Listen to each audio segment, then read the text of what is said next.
Buenas tardes, hoy nos encontramos presentando un trabajo en la Universidad Uniminuto.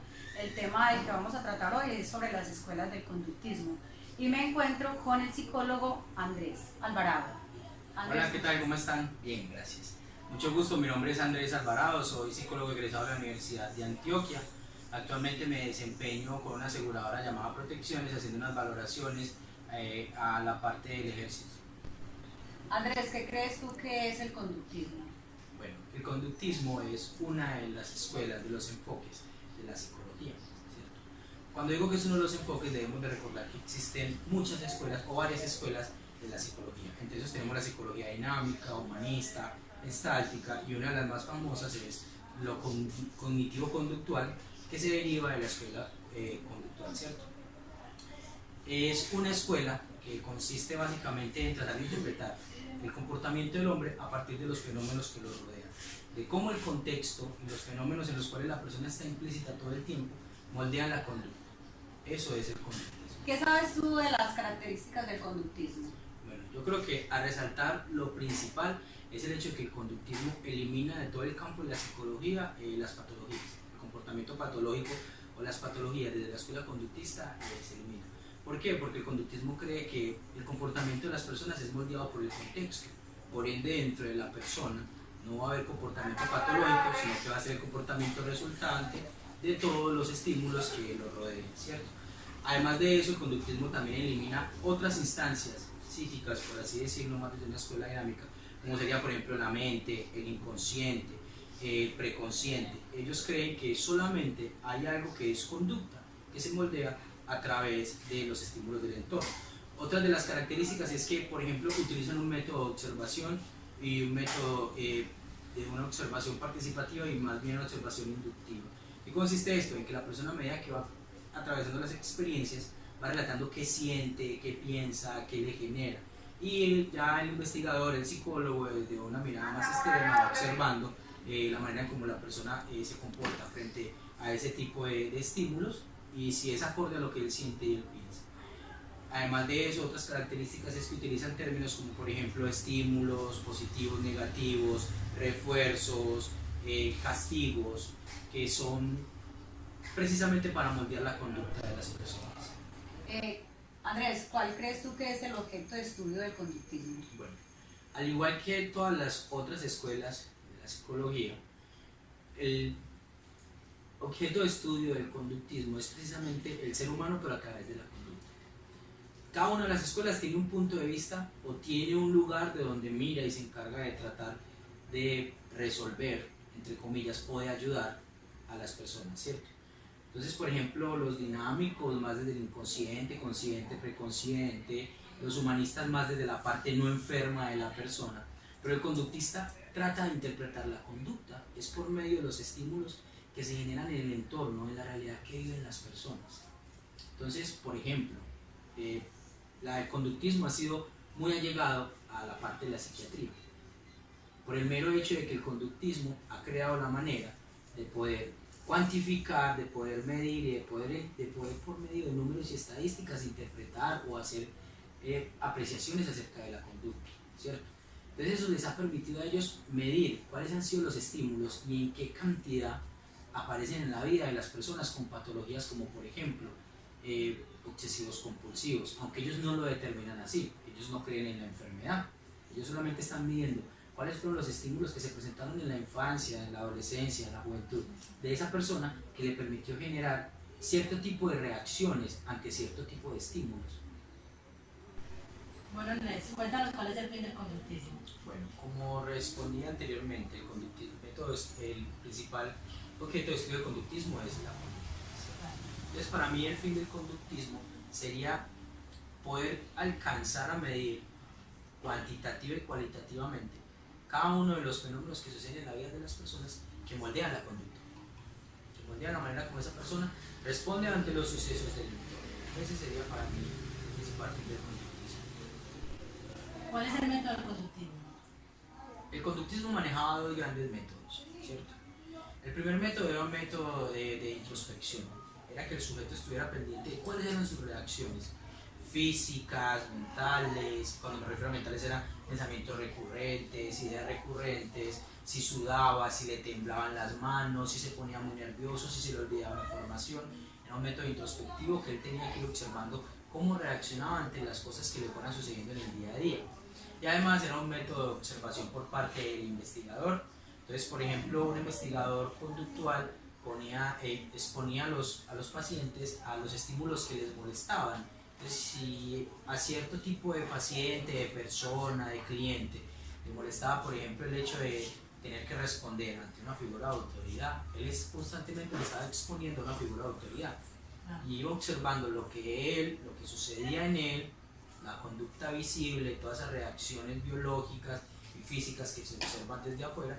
Luego lo contrastaba contra lo que el paciente observaba en él, desde la parte pues, interior, y se iba dando cuenta si era acorde a la reacción o no, cuándo fue mejor, cuándo fue peor. Esos eran los dos grandes métodos, una observación introspectiva y una observación ya de parte pues, de una mirada del investigador. ¿Cuáles son sus principales representantes? Bueno, aquí tenemos que hacer una diferencia entre el conductismo y el cognitivo-conductismo o el cognitivo-conductual, ¿cierto? ¿Por qué tenemos que hacer una diferencia? Porque la historia se parte en dos. Hablar de conductismo y de cognitivo-conductual o cognitivo-conductista no es lo mismo. ¿Por qué no es lo mismo? Porque representantes del conductismo tenemos tres, ¿cierto? El creador pues, del laboratorio Wundt, tenemos a Watson y tenemos a Pavlov. ¿Por qué decimos que son conductuales netamente? Porque ellos sí se encargaban de tratar de entender a las personas, a los seres humanos, por medio de su comportamiento, por medio de su conducta, única y exclusivamente de su conducta, de las cosas que le sucedían y cómo respondían ante esos estímulos. Pero cuando ya llega Skinner, por allá en la década de los 50, que en la década de los 50 fue el auge de la parte cognitiva conductual y empezó a decaer solamente lo conductivo, ellos empezaron a dar cuenta de que no solamente, bueno, dar cuenta no eran detractores de la postura de que el comportamiento de las personas se puede explicar solo de la conducta y se puede entender solo desde la conducta. Y empezaron a añadir a la teoría conductual otro tipo de teorías, como por ejemplo las funciones ejecutivas superiores y básicas. Entonces ya Skinner dijo, no es solamente la conducta, es también la memoria, es también la atención, es también la percepción, es también otro tipo de asuntos. Entonces ahí tenemos la historia partida en dos: cognitivo-conductual, que es desde Skinner hacia adelante, o sea, la década de los 50, 60, 70, 80, y conductual, que es década del 50 hacia atrás. Entonces tres grandes representantes, tenemos a Watson, tenemos a Pavlov, que Pavlov es súper famoso por su experimento con animales, con los perros, que con la campana los hacía salivar, y tenemos a Wundt. Son los tres principales, desde mi perspectiva. Pueden haber más, sí, pero para mí son ¿Cuáles son los esos tres. principios que rige la escuela del conductismo? Bueno, como les había dicho, el conductismo trata de interpretar la conducta de la persona por medio de los estímulos que se le presentan, de los fenómenos que se le presentan en el día a día. Entonces, para mí los principios serían las cosas básicas que ellos manejan muy bien y que ellos se encargaron de crear. ¿Qué son estos? Estímulo, respuesta, adaptación, castigo, estímulo positivo o estímulo negativo. Para mí esos serían los principios. ¿Por qué? Porque es que es desde ahí que ellos se encargan de interpretar. Te lo voy a poner en un ejemplo con Pablo y sus queridos perritos, ¿cierto? Pablo tenía un estímulo, ¿cuál era? Sonar la campana. Era el estímulo todos los días. Eso generaba una respuesta. ¿Cuál respuesta? Que los perros salivaban, ¿cierto? Y cada vez que los perros generaban esa respuesta, había un estímulo, había una premiación, ¿cierto? ¿Cuál era? La comida. Pero cuando Pablo sonaba la campana, era el estímulo, había la respuesta que era la salivación, pero no había comida, sino que antes de eso los encerraban, ya eso era un refuerzo negativo, ¿sí? Entonces para mí esos fueron los principios de esa escuela, sobre todo porque ellos crearon ese método. ¿Cuáles son los aportes de la escuela conductista a la psicología? Bueno, la escuela conductista hizo unos muy grandes aportes, ¿cierto? Y es algo muy lógico. ¿Por qué es algo muy lógico? Porque la escuela conductista se atrevió a desafiar toda una tradición dentro de la psicología. ¿Por qué toda una tradición? Porque antes de la escuela conductista se creía que los seres humanos teníamos alma, teníamos inconsciente, y que era allí que se generaban todos nuestros problemas y dificultades y todos nuestros comportamientos patológicos. Llega a la escuela conductista y rompe ese paradigma y dice, no, es mentira, el ser humano no tiene alma, el ser humano no tiene instancias psíquicas, el ser humano, la conducta del ser humano es el resultado de los estímulos y de su historia, de lo que le suceda, ¿cierto? En esa medida, los mayores aportes que pudo haber hecho la escuela conductista a la psicología fue el hecho, por ejemplo, de crear, de medir, de cuantificar las respuestas de los seres humanos a los estímulos del entorno, de poder crear una tabla, de poder crear unas variables que dijeran, si la persona reacciona de este modo, se puede encasillar en el nivel 1, 2 o 3 dentro de los comportamientos recurrentes o dentro de la manera como él esquiva los estímulos del entorno, ¿sí? Así sucesivamente. Creo que ese fue uno de los aportes más importantes. Además de eso, el hecho de que gracias a los conductistas, a la psicología empezó a considerarse de ciencia. Antes éramos una pseudociencia. ¿Por qué pseudociencia? Porque tú sabes que para hacer ciencia se necesita tener un método, obligatoriamente el método científico. Antes no lo teníamos. De los conductistas hacia acá, fue que empezamos a tener un método científico: observación, participación, repetición, ensayo, error y este tipo de asuntos.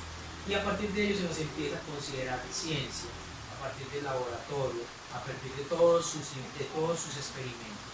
Entonces, para mí esos fueron los dos principales aportes más grandes de la escuela conductista a la psicología. Andrés, en una relación pedagógica conductista, ¿cuál sería el rol del docente y del educando? Bien, el rol del educando o el del estudiante sería el rol del sujeto de observación. Sería sobre quién recae, sería el sujeto activo de esa relación. ¿Por qué activo? Porque sería él el que tiene que reaccionar ante los estímulos. Sería él la persona que va a ser observada. Mientras que el rol del docente sería el rol del investigador, el rol de la persona que observa, el que está reportando en su planilla cuáles son los fenómenos que se atravesaron en ese día a día del estudiante, de qué manera reaccionó, cuáles son repetitivos, cuál es su manera de adaptarse a las circunstancias. Entonces ahí tendríamos esos dos roles.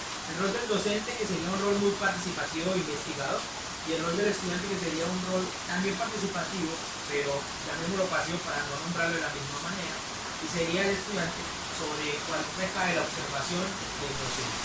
Andrés, ¿en qué tipo de pedagogías o en qué materias considera que sería útil el método conductista? Bueno, esa es una pregunta muy interesante. ¿Interesante en qué medida? Por lo menos voy a hablar desde la experiencia, desde mi transcurso por la academia, por la Universidad de Antioquia. La Universidad de Antioquia es más de un rasgo dinámico, psicoanalítico. Entonces nosotros vimos primero fue introducción, niveles básicos de introducción, entonces historia, español, investigación. Desde el segundo hasta el tercero, hasta el cuarto, segundo, cuarto, fueron las bases de psicoanálisis. Del cuarto hacia entonces fueron solo psicoanálisis. Psicoanálisis 1, psicoanálisis 2, la historia de Freud, los psicoanalistas, Lacan, Jung, Ana, en fin. Pero después del cuarto, o sea, quinto, sexto, vino como las bases de la escuela cognitiva. Entonces vinieron, por ejemplo, toda la parte neurológica, entonces psicopedagogía. Para mí, en todas esas materias que tienen que ver con el área cognitiva, como por ejemplo funciones ejecutivas básicas y superiores, percepción, atención, memoria, emociones, psicopedagogía, como te decía, los procesos cognitivos, para mí sería extremadamente importante una metodología conductista. ¿Por qué? Porque es que ellos son los padres de esto. Ellos son los que mejor aprenden a interpretar todo ese tipo de situaciones. Entonces, y sería algo, pues, un tanto una osadía tratar de entender las funciones ejecutivas superiores, atención, memoria, percepción, desde otro enfoque.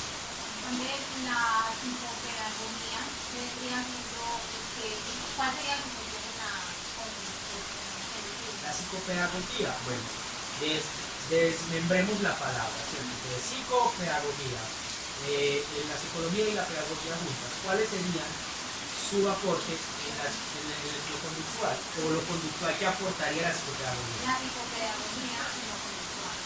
Bueno, pues psicología y escuela conductista van muy relacionadas, van de la mano, pues de hecho psicología, ¿sí? Y se considera que esa es la ciencia de la psicología, lo conductual.